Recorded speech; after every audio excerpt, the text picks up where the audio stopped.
The objection raised by one of the authors, Dr. Fahimi, the author of the book entitled Al-Mahdiyya fi al-Islam, writes, Muhammad b. Ismail Bukhari and Muslim b. Hajjaj Nishaburi, the compilers of the two most authentic books of the Sunni hadith, who recorded these traditions meticulously and with extreme caution in verifying their reliability, have not included traditions about the Mahdi in their Sahih. Rather, these traditions are part of the compilations of Sunan of Abu Dawud, Ibn Majah, Tirmidhi, Nasa'i and Musnad of Ahmad b. Hanbal. These compilers were not careful in selecting traditions, and their hadith reports were regarded by scholars like Ibn Khaldun as weak and unacceptable. Ibn Khaldun and the traditions about the Mahdi. Mr. Hoshyar, to elaborate on the topic of the reliability of the hadith on the Mahdi, let us cite Ibn Khaldun's opinion on the matter in full. It has been well known, and generally accepted, by all Muslims in every epoch, that at the end of time a man from the family of the Prophet will without fail make his appearance, strengthen Islam and make justice triumph. Muslims will follow him, and he will gain domination over the Muslim realm. He will be called the Mahdi. Such traditions have been found among the traditions that religious leaders have published. They have been critically discussed by those who disapprove of them and have been often refuted by means of certain traditions. This was the summary of the opinions held by Ibn Khaldun.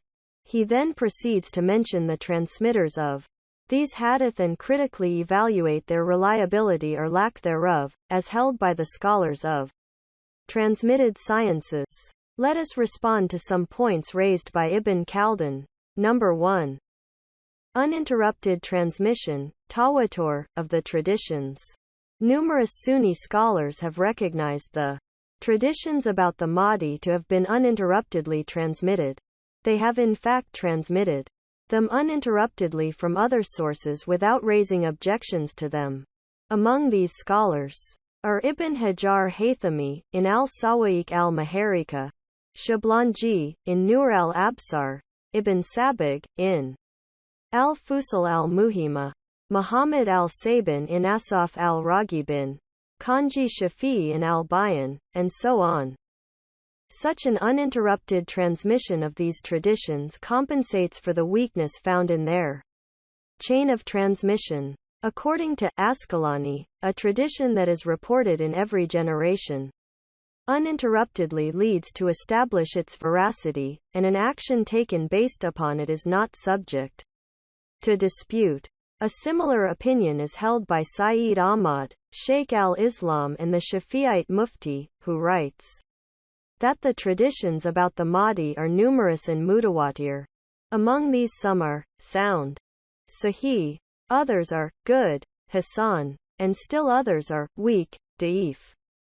However, he says, the majority are weak traditions and, since they are numerous and their reporters are also in large number, some go towards strengthening the others, and lead to their acceptance as reliable.